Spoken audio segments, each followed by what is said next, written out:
Hello दोस्तों, आप सभी का स्वागत है मेरे यूट्यूब चैनल पर जी गुरुजी जी के स्टडी पर। और दोस्तों, आज महत्वपूर्ण सवाल जवाब में आज हमारा टॉपिक है राज्यसभा। राज्यसभा के संबंधित दोस्तों जो भी सवाल जवाब आने वाले कंपटीशन एग्जाम में और पीछे गए कंपटीशन एग्जाम में पूछे जा रहे थे, उन पर चर्चा करते हैं। चलिए, प्रश्न संख्या 1 आपके लिए। कौन संसद का स्थायी एवं उच्च सदन होता है? संसद का स्थायी और उच्च सदन कौन होता है? सही जवाब आपके लिए होगा राज्यसभा। अगला सवाल है आपके लिए, राज्यसभा को स्थायी सदन कहते हैं। राज्यसभा को स्थायी सदन कहते हैं क्योंकि इसका क्या कारण है? इसे विघटित नहीं किया जा सकता, ये प्रमुख कारण है। अगला सवाल आपके लिए यहाँ से उभर कर आ रहा है कि वर्तमान में राज्यसभा के सदस्यों की अधिकतम संख्या है ना दोस्तों, वो कितनी है? तो इसके लिए आपका सही जवाब होगा 250।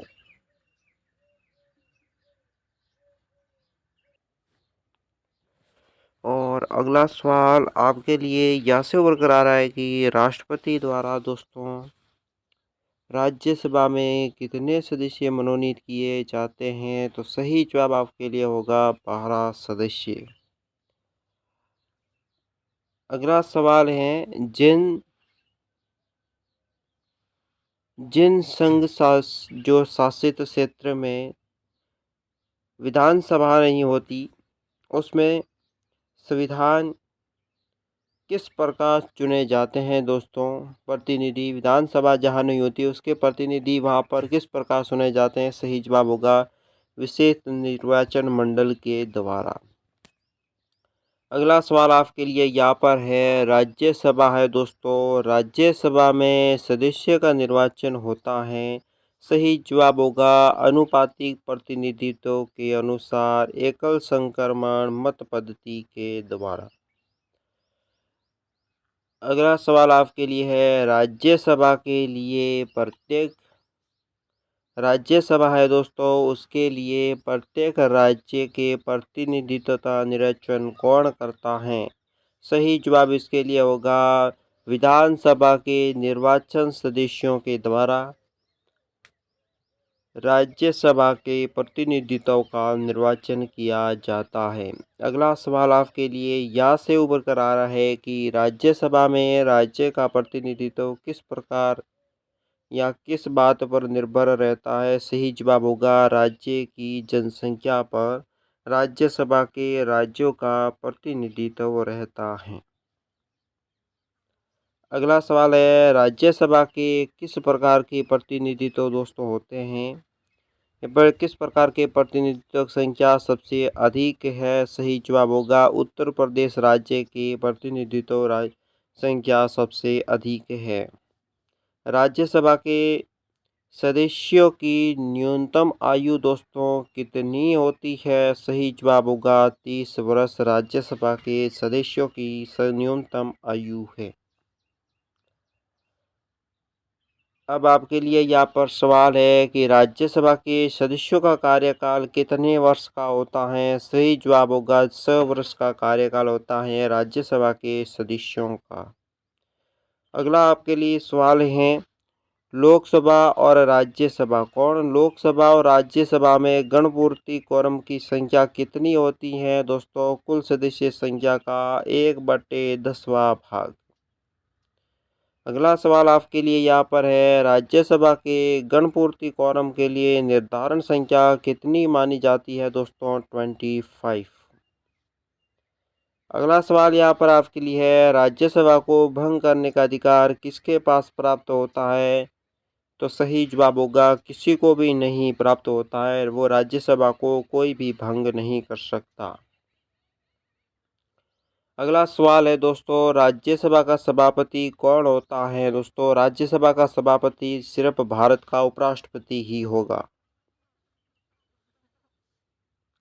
अगला सवाल आपके लिए है, वो कौन सी सभा है जिसका अध्यक्ष एक सदन का सदस्य नहीं होता? सही जवाब होगा राज्यसभा है, जिस सदन का कोई भी सदस्य नहीं होता, जिस सदन का कोई भी अध्यक्ष नहीं होता, उसका अध्यक्ष सिर्फ कौन होता है? उपराष्ट्रपति ही उसका अध्यक्ष होता है। अगला सवाल आपके लिए है, राज्यसभा के सभापति का निर्वाचन कौन करता है? क्या पूछा है? सभापति का निर्वाचन पूछा है राज्यसभा का। तो सही जवाब होगा लोकसभा और राज्यसभा के सदस्य हैं तो है ना, वे ही राज्यसभा के सभापति का निर्वाचन करते हैं। अगला सवाल आपके लिए यहाँ पर शुरू कर देते हैं। यहाँ पर है आपके लिए, राज्यसभा का सभापति दोस्तों क्या होता है? राज्यसभा क्या पूछा है? सभापति पूछा है। सही जवाब होगा दोस्तों लोकसभा एवं राज्यसभा के सदस्यों की संयुक्त रूप से चुना जाता है। लोकसभा और राज्यसभा दोनों के सदस्यों द्वारा संयुक्त रूप से राज्यसभा का सभापति चुना जाता है। अब अगला सवाल आपके लिए यहाँ पर जो बार बार पूछा जाता है दोस्तों, कि लोकसभा द्वारा पारित धन विधेयक राज्यसभा को प्राप्त होने के कितने दिन के भीतर लोकसभा को वापस लौटाना होगा या लौटाना पड़ता है? क्या सवाल क्या पूछा है? सवाल क्या पूछा है? सवाल पूछा है लोकसभा में पारित हो गया, क्या पारित हो गया धन विधेयक। अब राज्यसभा है ना, उसमें धन विधेयक को दोस्तों कितने दिनों के भीतर लोकसभा में वापस लौटाना पड़ेगा? क्या करना पड़ेगा? वापस लौटाना पड़ेगा। सही जवाब इसके लिए आपके होगा 14 दिन। अब अगला सवाल देख लेते हैं। अगला सवाल क्या है? वो राज्यसभा का सभापति, क्या राज्यसभा का सभापति संसद के दोनों सदन के संयुक्त अधिवेशन की अध्यक्षता कर सकते हैं या हाँ या नहीं? क्या राज्यसभा है दोस्तों, उसका सभापति संसद के दोनों सदन की जो संयुक्त अधिवेशन की अध्यक्षता कर सकता है या नहीं? राज्यसभा का सभापति है वो दोस्तों इसकी अध्यक्षता नहीं कर सकता। अगला सवाल आपके लिए होता है यहाँ पर, राज्यसभा के द्विवार्षिक चुनाव का अधिसूचना कौन जारी करता है? राज्यसभा के द्विवार्षिक चुनाव होते हैं ना 2 वर्ष के बाद, उसकी अधिसूचना कौन जारी करेगा?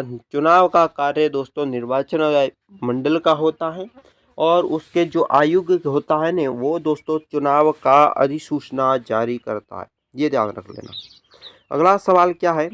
अगला सवाल है, राज्यसभा के सदस्यों का निर्वाचन होता है, कैसे होता है?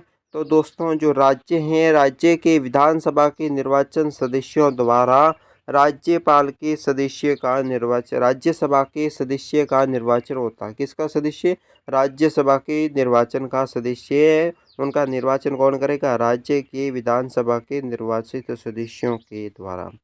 अगला सवाल आपके लिए यहाँ पर है, स्वतंत्र भारत की राज्यसभा के प्रथम सभापति कौन है?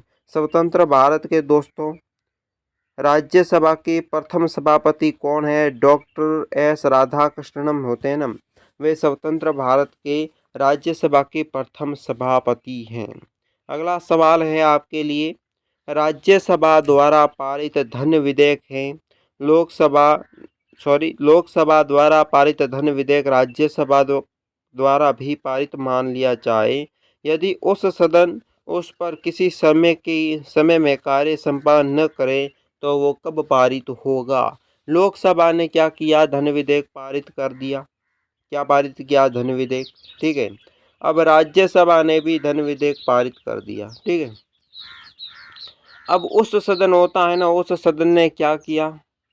कितने आयु सीमा के लिए कार्य का समापन न करे तो वह स्वयं पारित हो जाएगा। तो उस सदन को सिर्फ 14 दिन का समय मिलेगा।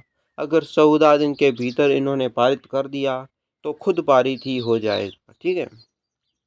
अगला सवाल आपके लिए है, राज्यसभा के सदस्य हैं, राज्यसभा के सदस्यों को नामित करने का अधिकार किसको है? राज्यसभा में सदस्यों को नामित करने का अधिकार किसके पास होता है? ये सवाल है, सही जवाब होगा राष्ट्रपति के पास। अगला सवाल क्या है? अगला सवाल दोस्तों है, राज्यसभा के लिए कला, साहित्य, विज्ञान आदि के क्षेत्रों में 12 सदस्यों का मनोनयन करने की व्यवस्था भारतीय संविधान के किस अनुच्छेद के अंतर्गत की गई है? सवाल क्या पूछा है? सवाल पर ध्यान देना है। सवाल पूछा है कि राज्यसभा द्वारा दोस्तों राज्यसभा में पारित किया जाता है कला साहित्य से, विज्ञान से, इन क्षेत्रों से कितने सदस्य मनोनीत किए जाते हैं? 12 सदस्य। 12 सदस्यों को क्या किया जाता है? मनोनीत। ठीक है। इसकी व्यवस्था भारत के संविधान में क्या पूछा है? अनुच्छेद पूछा है। यहाँ देखिए अनुच्छेद किस अनुच्छेद के अंतर्गत की गई है? तो दोस्तों अनुच्छेद 80 में ये व्यवस्था की गई है कि राज्यसभा द्वारा राज्यसभा के लिए कला, साहित्य, विज्ञान आदि क्षेत्रों में 12 सदस्यों का मनोनयन करने की व्यवस्था भारतीय संविधान के अनुच्छेद संख्या 80 में की गई है। अगला सवाल, सर्वप्रथम फिल्म अभिनेता को राज्यसभा का सदस्य मनोनीत किया गया था? तो सही जवाब होगा पृथ्वीराज कपूर को। अगला सवाल आपके लिए थोड़ा महत्वपूर्ण है। राज्यसभा की प्रथम महिला महासचिव कौन थी? ये प्रश्न कई बार पूछा जा चुका है। राज्यसभा कौन सी? राज्यसभा में क्या पूछा है? प्रथम महिला महासचिव कौन थी? सही जवाब होगा वी.एम. रमा देवी। वी.एम. रमा देवी राज्यसभा की प्रथम महिला महासचिव थी। ठीक है। अगला सवाल देख लेते हैं। अगला सवाल है राज्यसभा की प्रथम बैठक हुई थी? राज्यसभा की प्रथम बैठक कब हुई थी? सही जवाब होगा 13 मई 1952 ईस्वी को राज्यसभा की प्रथम बैठक हुई थी। अगला सवाल आपके लिए यहाँ से है, वो है दोस्तों राज्यसभा के लिए नामित फिल्म अभिनेत्री कौन थी? राज्यसभा से नामित प्रथम फिल्म अभिनेत्री कौन थी? सही जवाब होगा नरगिस दत्त। नरगिस दत्त। अगला सवाल आपके लिए यहाँ पर है, राज्यसभा का सर्वप्रथम गठन कब हुआ था दोस्तों? सर्वप्रथम गठन हुआ था 3 अप्रैल 1952 को। 3 अप्रैल 1952 को। अब अगला सवाल यहाँ से आपके लिए है, संसद के किसी भी सदन को 2 सत्रों के बीच के अंतराल किससे अधिक नहीं होना चाहिए? किसमें पूछा है? संसद का पूछा है। संसद के क्या किसी भी सदन है, इसमें 2 सत्र हैं, 2 सत्रों के बीच का अंतराल कितना होना चाहिए दोस्तों? सही जवाब होगा 6 महीने का अंतराल, इससे अधिक नहीं होना चाहिए। अगला सवाल, भारत में किसकी स्वीकृति के बिना, प्रश्न क्या पूछा है कि भारत में किसकी स्वीकृति के बिना कोई भी सरकारी खर्च नहीं किया जा सकता? भारत में ऐसी किस चीज़ की, किस व्यक्तियों की स्वीकृति होने पर ही सरकारी खर्चा किया जा सकता है या उनके बिना सरकारी खर्च नहीं किया जा सकता? सही जवाब होगा संसद। अगला सवाल आपके लिए यहाँ से है, वो है दोस्तों क्या कि किसी विधानमंडल के किसी सदस्य द्वारा प्रस्तुत प्रस्ताव को जनमहत्व का अविलंब मामला बनाते हुए या अविलंब मामला मानते हुए जो चर्चा की जाती है वो क्या कहते हैं? उसे दोस्तों कहते हैं स्थगन प्रस्ताव। क्या कहते हैं? स्थगन प्रस्ताव। अगला सवाल है नहीं, बस हो गए आज के सवाल पूरे। तो दोस्तों चैनल को सब्सक्राइब करें, वीडियो को लाइक करें, दोस्तों के साथ शेयर करें और दोस्तों कमेंट करके बताएं कि आपको ये वीडियो कैसा लगा। साथ ही दोस्तों हमारे चैनल का सपोर्ट करें ताकि आने वाले लाइव लेसन में हम मिल सकें और आपके ऑल सब्जेक्ट का विवरण है जो हम आप तक पहुंचा सकें। धन्यवाद।